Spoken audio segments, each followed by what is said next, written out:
Hello and welcome to my channel Shakespeare for All. I'm Paul Innes, Professor of Shakespeare Studies, and today I'm going to talk about Romeo and Juliet. This is one of 3 videos on the play dealing with characterisation, plot and context. In this episode I'll be talking about the context.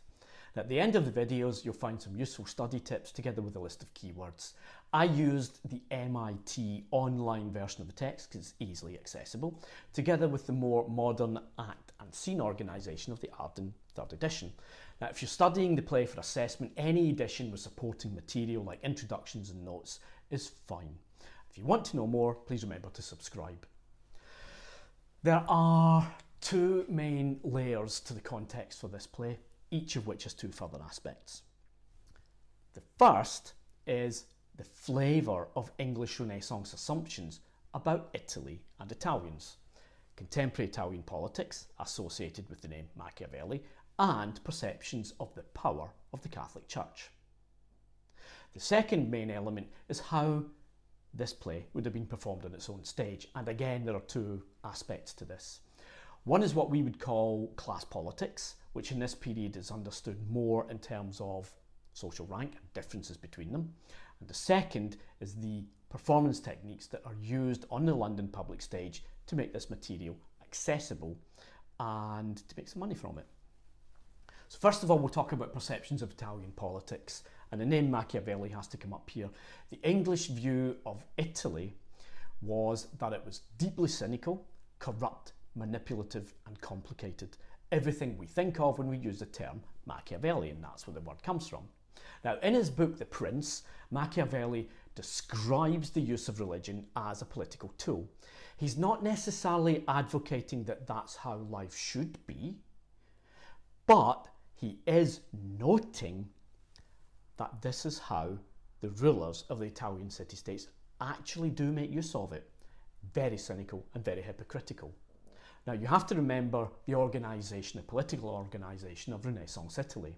It's a patchwork of minor states, has been for a very, very long time in this period. The papacy is a major principality in its own right. It controls much of central Italy. The papacy is a powerful political unit, not just spiritual. Many of the most powerful cardinals are drawn from the larger city-states of the Italian peninsula. This is the root of the term princes of the church, the cardinals. And from the medieval period, there's been an unbroken line of Italian popes that only became interrupted in the later part of the 20th century.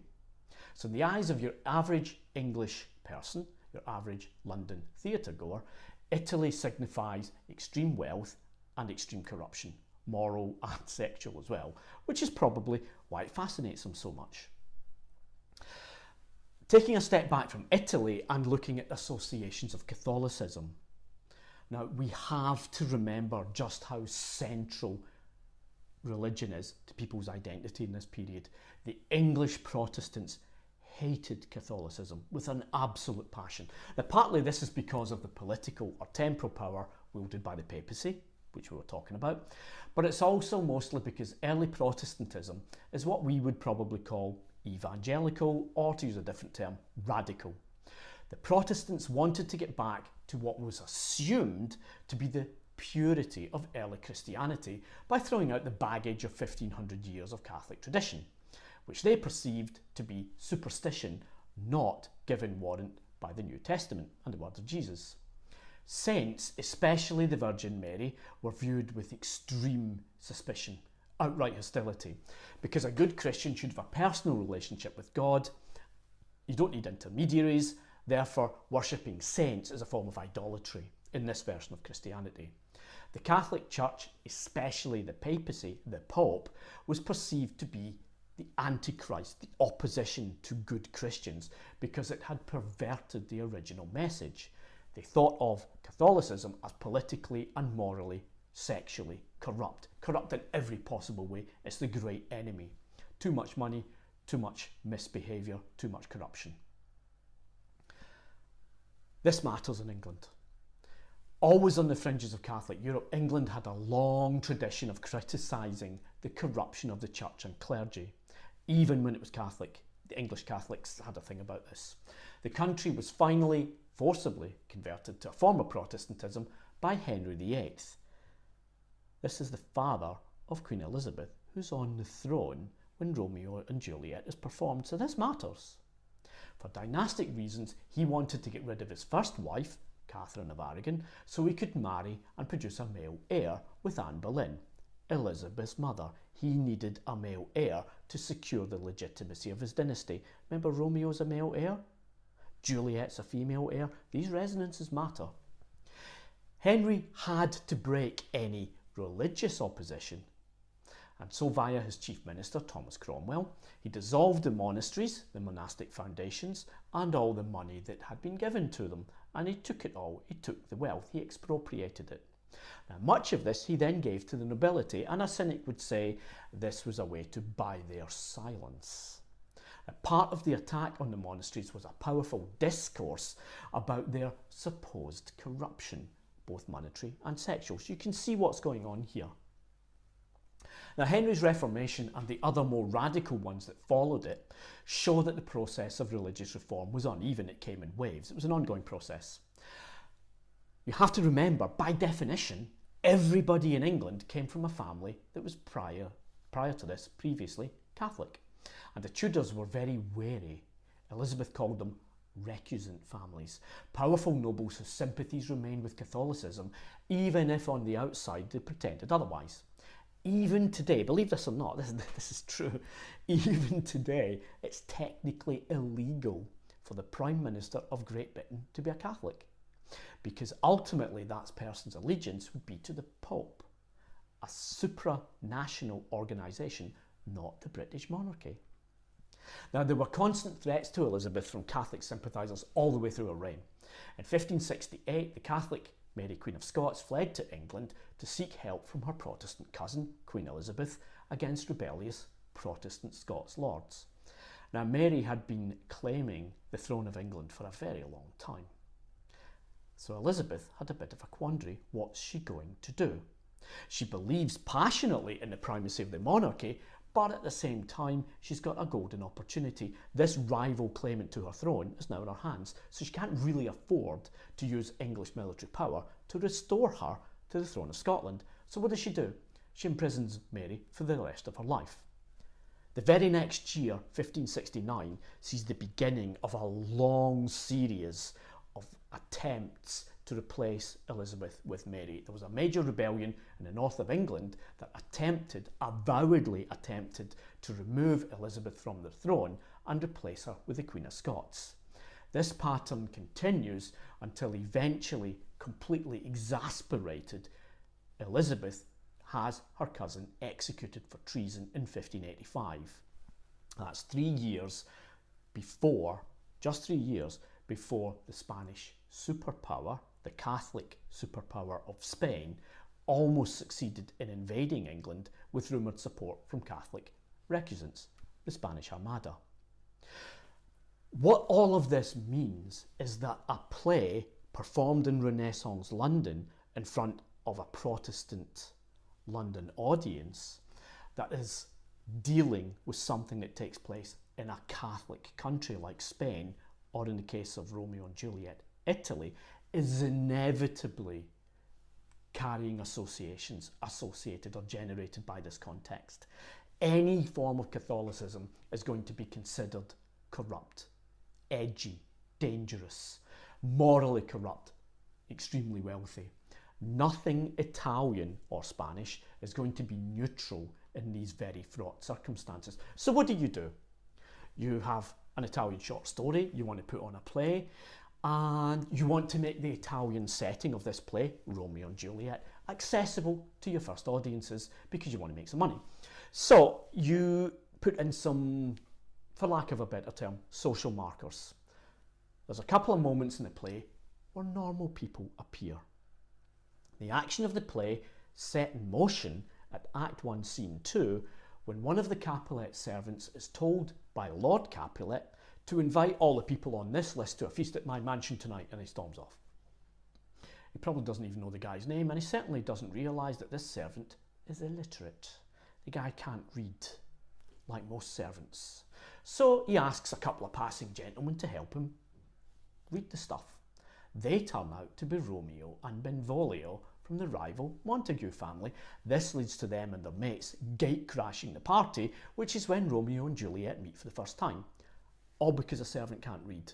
There's a real precise moment of social realism, what we would call social realism. Now the audience again glimpses the so-called lower orders, in other words the vast majority of the population, at the very end of Act 4. Juliet's body has just been discovered lying in her bed and everyone thinks she's dead because the friar's given her a drug. There's a moment where all of the household servants watch for this. Is actually quite funny, believe it or not, kind of gallows humour. They just go on with their business as though nothing's happened. They don't care, doesn't affect them personally, so what? Now these two short moments give an indication of life beyond the purview of the aristocracy.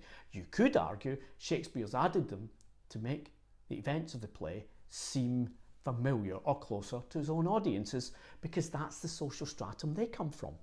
They're from lower down the social scale. In other words, inserts a couple of bits of social realism, of life, that are almost like that of a typical Londoner to make the action of the play seem understandable. The other thing that you can do is use the stage. Remember, this is a play, okay? He makes Italian Verona come alive for his London audience by using all of the staging techniques available to him. So, Romeo and Juliet has asides, soliloquies, simultaneous staging, and of course the famous balcony scene. Here, Shakespeare makes use of three-dimensional space to exploit the performance possibilities provided by the public stages of London. But be very careful, this is actually quite an important point, believe it or not. We always associate Shakespeare with the famous Globe Theatre. Please don't say that in an essay on Romeo and Juliet or an exam, because the Globe hadn't been built yet. This play was first performed around 1595. The Globe was erected in Southwark in 1599, 4 years later. Don't lose marks because of a stupid historical detail like that. So what we're going to do now is look at ways to think of these elements of the play, the context of the play. And we'll look at some short sections of text. We'll put them on the screen for you, but don't worry, I'm not going to read them all through.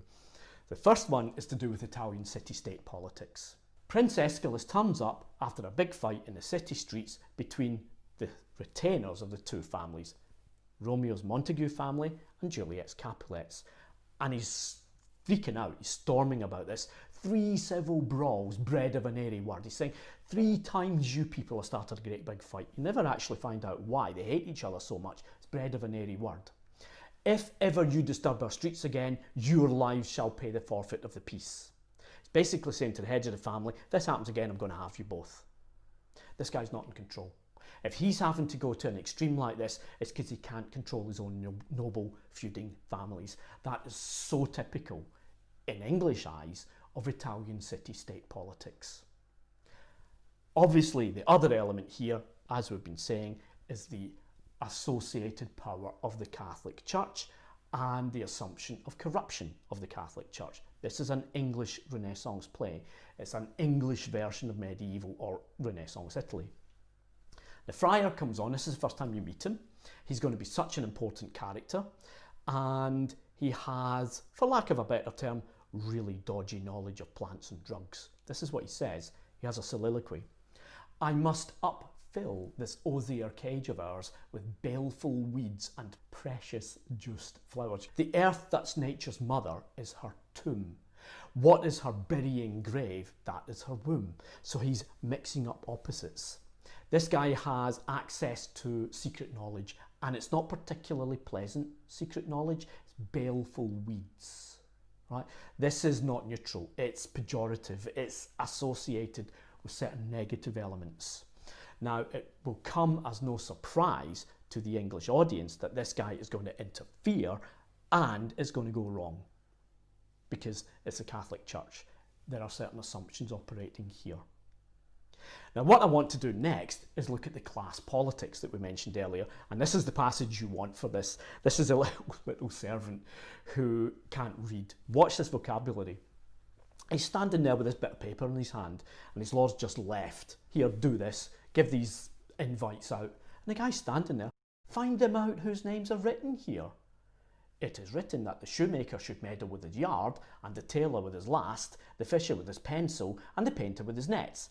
But I'm sent to find those persons whose names are here writ, and he waves the paper at the audience, and can never find what names the writing person hath here writ. I must to the learned in good time. Basically saying, tailor with a last, fisher with a pencil, painter with his nets. He's mixing things up. He's saying, you might as well ask a painter to paint with nets. You might as well ask a fisher to fish with a pencil, because I can't read, okay? That's what he's saying. And then come Benvolio and Romeo, and he says to them, could you read this for me, please, gentlemen? That's how they find out about the feast. Now we'll look at, just for a short moment, at the balcony scene. Romeo is hiding from his mates, Benvolio and Mercutio. This is just after the feast at the Capulet household. And he talks to the audience about Mercutio, actually. He says, he jests at scars that never felt a wound. And Juliet appears above at a window. And Romeo says, but soft, what light through yonder window breaks, it is the east, and Juliet is the sun. Very, very famous lines. It's also a performance moment. You have a moment of simultaneous staging, followed by the use of the 3 dimensions. Say that. Don't just quote the text, say how it works in performance, because then you're reminding your examiner that this is a play and that you are familiar with the conventions of the Renaissance stage. So to finish off, we'll have just a few keywords. Simultaneous staging, I've just mentioned, is a division of the stage into separate zones that signify some sort of distance between the characters. Convention is often that one character is hiding from the others, just like we've seen Romeo doing. An aside is a short moment when a character steps out of the action to address members of the audience directly. The convention here is that the other characters don't hear what's being said. Sometimes, although not in this play, 1 or 2 characters will speak an aside to each other. And then there's the soliloquy, which is a full speech delivered directly to the audience by a single character on stage on their own. These are the techniques that are used to convey the elements of the plot and therefore the context to the audience. If you can use some of these terms, hopefully you score more points in an assignment. So good luck with your studies, good luck with the play, and if you want to know more, there are also videos on plot and characterisation for Romeo and Juliet, so please remember to subscribe.